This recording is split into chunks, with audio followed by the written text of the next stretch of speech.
So, in a big loud voice, who should you always trust first, God or the scientist? God. And I want you to remember that. Well, you know what? I really think that Australian boys and girls are more intelligent than Americans. Do you agree with me? You don't agree with me? Okay, well, we're going to do a little test. See, when I put up pictures of dinosaurs, I find out that Australian boys and girls all know the names of these dinosaurs, straight off, without any hints at all. So I want to see if you do. We'll see if you're really as intelligent as them. So as soon as you know the name of this, call out, and we'll see if you're as intelligent as an Australian. You ready? What's the name of this dinosaur?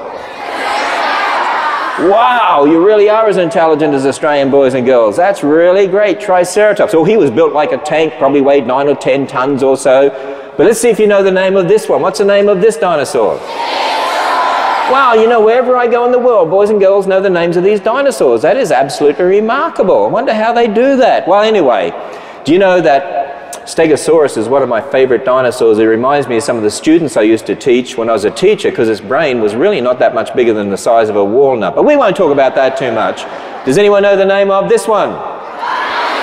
Oh, Brachiosaurus. Oh, that's very interesting, isn't it? Brachiosaurus. Yeah, one of the biggest dinosaurs of all. He had a head that was actually, when you think about his body, probably about 20 feet tall, and then the head raised another 20 feet, 40 feet high in the air through the top of this building. Wow. You can imagine he must have been a heavy dinosaur. But I wonder whether you know the name of my very, very favorite dinosaur.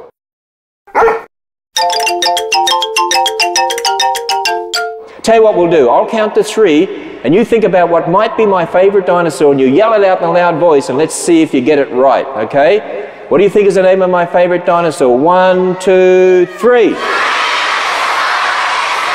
Oh, I heard a lot of different dinosaurs, but you know what I heard more than any other was Tyrannosaurus Rex. Do you know why I like Tyrannosaurus Rex? I like him because I like his teeth.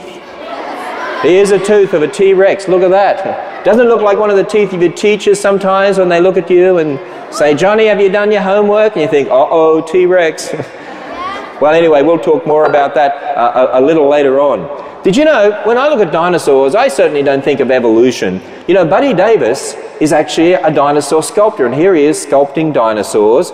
And Buddy, come and give us the name of this one here that you're sculpting. I think this one is... That's a Velociraptor. A Velociraptor. You know, it takes a lot of intelligence to sculpt dinosaurs like that. I mean, you look at Buddy, he doesn't look that intelligent, but, you know, it does take a lot of intelligence to sculpt dinosaurs. And what's that one, Buddy? That's Pachycephalosaurus. Pachycephalosaurus, and what's this one? That's Ceratosaurus. Ceratosaurus, and what's this one? That's Dilophosaurus. Dilophosaurus. See, Buddy sculpts these. Boys and girls, do you know what? If it takes a lot of intelligence to make a model, do you think it took a much greater intelligence to make the real one? Yeah, and who do you think that intelligence is? That's right, the God of the Bible. One of Buddy's favorite dinosaurs is Parasaurolophus. Can you say Parasaurolophus? You know why it's one of his favorite dinosaurs? Because it has some tubes that Buddy thinks were used to make a sound, and he took the skeleton of a Parasaurolophus and he made a musical instrument based upon those tubes in the head, and so Buddy thinks he knows what a dinosaur might have sounded like. Would you like to hear it?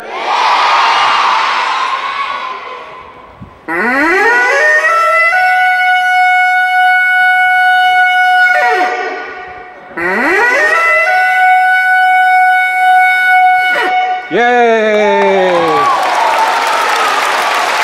Who thinks that sounded like a dinosaur? How do you know? Were you there? You weren't there. You don't know that. Buddy Davis wasn't there. He doesn't know that. But you never know. It might have sounded something like that. Well, you know what, boys and girls? You might say to me, Mr. Ham, wait a minute. You're saying God made dinosaurs. That's right. But the word dinosaur is not in the Bible. Well, that's true. Did you know the word dinosaur wasn't invented until 1841? Let's say that date together. 1841. Let's say it one more time. 1841. And it was invented by an Englishman. Sir Richard Owen in 1841 invented the name dinosaur from 2 Greek words, dinosauria, which really means terrible lizard. or great big animal on 4 legs. See, boys and girls, the King James Bible, I'm sure many of you have heard of the King James Bible. It was first translated into English in 1611, and then there was a revised edition in the 1700s, but the word dinosaur wasn't invented until 1841, so you wouldn't expect to find the word dinosaur in that Bible. I'm a little disappointed you don't find it in some of the more modern translations. I think you should. But you see, there is a word in the Bible that means much the same anyway. Who knows the name of this creature? Oh, a dragon. Mr. Hand, do you believe in dragons? Well, you know what's interesting? Mums, dads and teachers, boys and girls, there are flood legends all over the world. The American Indians, the Fijians and so on, the Eskimos, the Australian Aborigines, even back to the Babylonians, and they have stories that sound like Noah's flood. You know why? Because they're all descendants of Noah and they've handed down these stories and changed them. The real record, of course, is in the Bible. Well, why do you think there are dragon legends all over the world? Dragon legends in China, the Chinese bred dragons. Dragon legends all across Europe. In fact, here are some dragon's heads that look like, well, maybe a T-Rex. And nobody knows when they were carved, but they're over in England. And they were probably carved maybe a few hundred years ago. When you go to the country of Wales, you know, there's a flag that the Welsh people use. And I want you to have a look at this flag, because on this flag, when you have a close-up look, we better get up the right way here, buddy. When you look at that, what's it look like? It looks like a dragon, that's right. And that's the Welsh flag, because they believe that there were dragons in their history.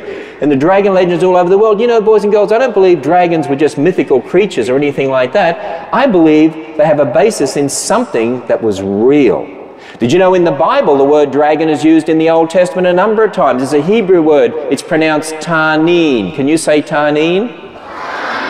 And when you go to the Bible, you find it, for instance, in Isaiah. I know you over here in America say Isaiah, but can you say it like an Australian? Isaiah. Much better, much better. Okay, what's that word in yellow there in Isaiah 43:20? Dragons. And what's that word there in Jeremiah 14:6?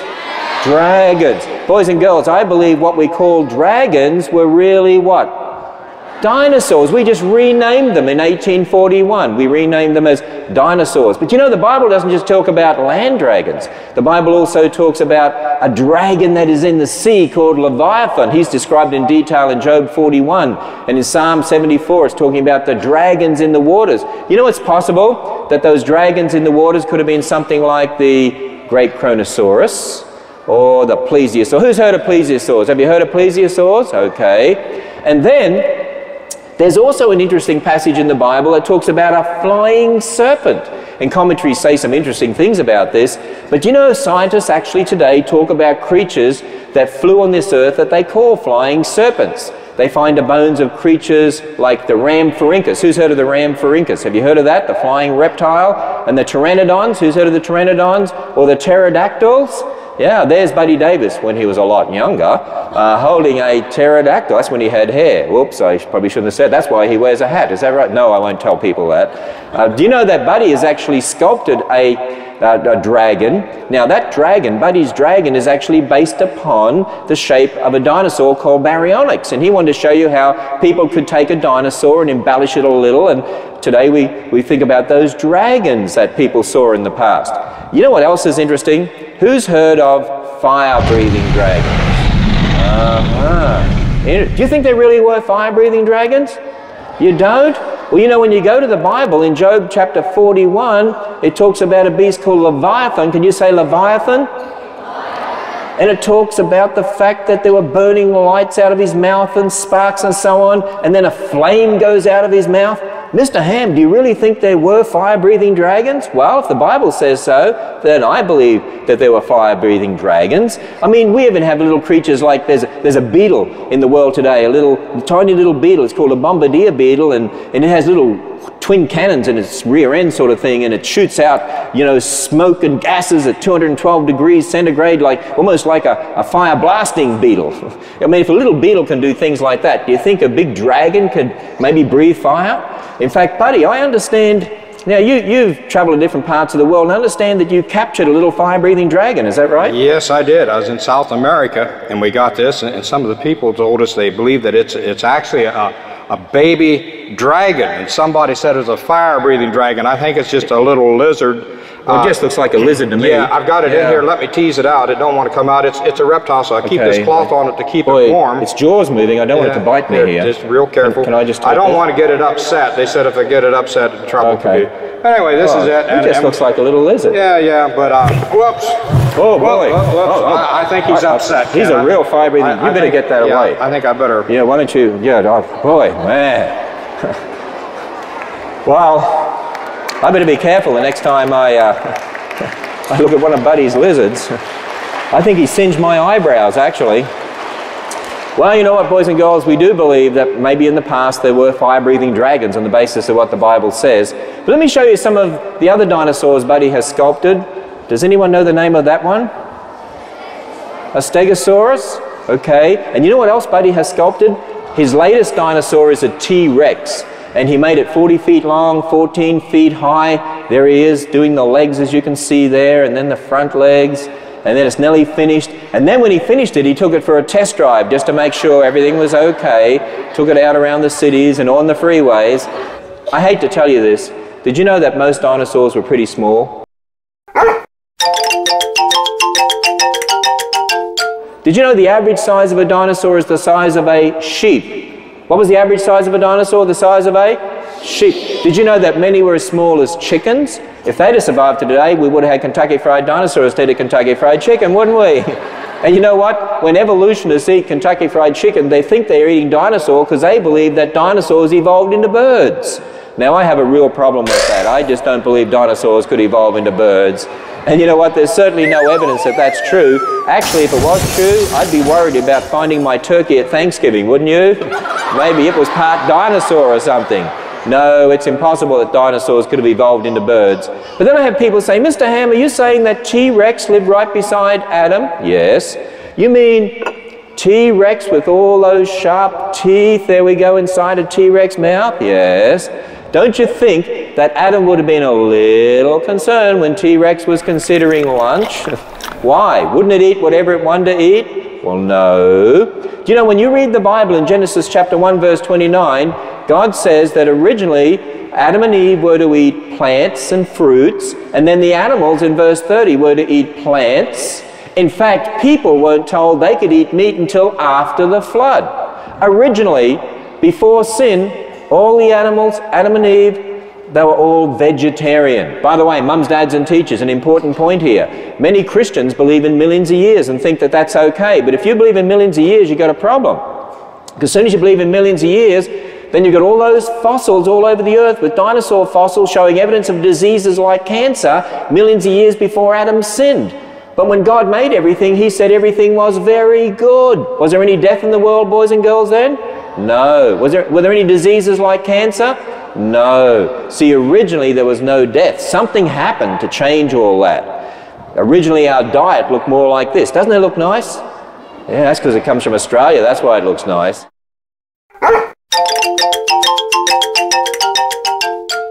So originally T-Rex, when he was considering food, was considering plants and vegetables to chop away on fruits and plants and things. And here's a T-Rex chomping away on, as you can see, a fruit there, a cantaloupe, or we call them rock melons in Australia. And you say, Mr. Ham, wait a minute. T-Rex obviously has sharp teeth. He's obviously a meat eater. Boys and girls, just because an animal has sharp teeth doesn't mean it's a meat eater. It just means it has what?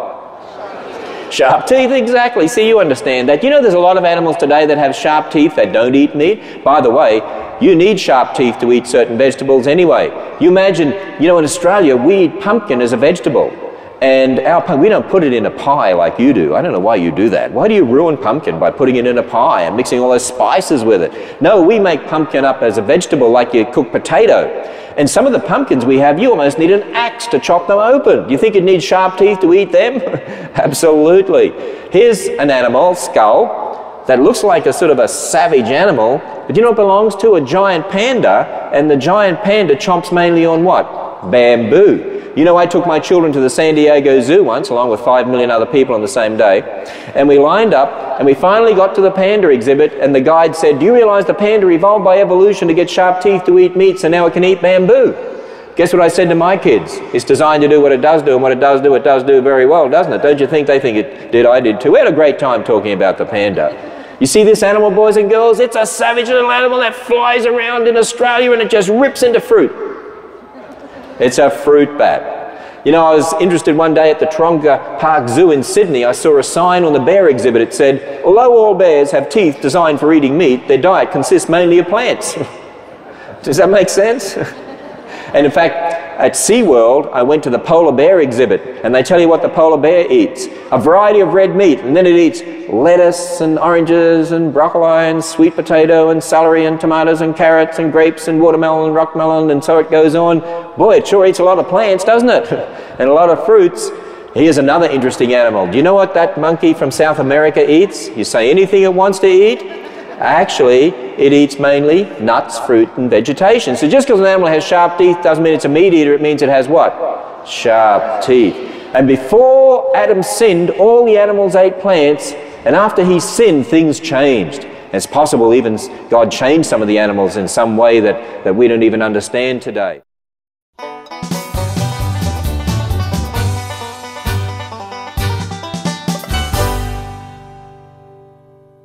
Okay, boys and girls, are you ready for some questions?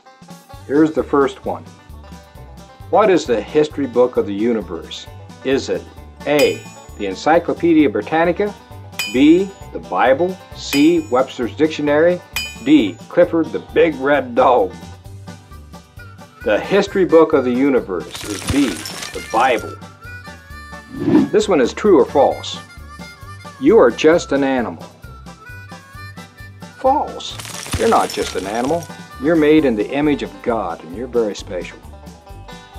What animal has a bill like a duck, hair like a bear, tail like a beaver, lays eggs like a turtle, feeds its young with milk like a mammal, and has poison like a snake? A, pelican, B, penguin, C, platypus, or D, the porcupine? The answer is the platypus. The next time somebody says the earth is millions of years old, what do you ask them? A, are we there yet? B, where are we? C, who are you? D, were you there? The answer is, were you there? What is the name of Ken's favorite dinosaur? A, Brachiosaurus, B, Theosaurus, C, Stegosaurus, or D, Tyrannosaurus Rex? The answer is Tyrannosaurus Rex. Who invented the word dinosaur? Was it A, Ken Ham, B, me, Buddy Davis, C, Sir Richard Owen, or D, Abraham Lincoln? The correct answer is Sir Richard Owen. He invented the word dinosaur in 1841. What is the average size of a dinosaur? A, a giraffe, B, elephant, C, a sheep, or D, rhinoceros? Well, the answer is C. The average size of a dinosaur was usually no bigger than the size of a sheep. What did Tyrannosaurus Rex eat before Adam sinned? A, anything he wanted. B, fruits and vegetables. C, hamburgers. D, hot dogs. Well, the correct answer is B, fruits and vegetables. Remember, there was no death before sin, so everyone and everything ate fruits and vegetables. Casey and I would like to thank you for being with us today. We hope that you had a lot of fun learning about God's creation. Remember, you're made in God's image, and He loves you very much.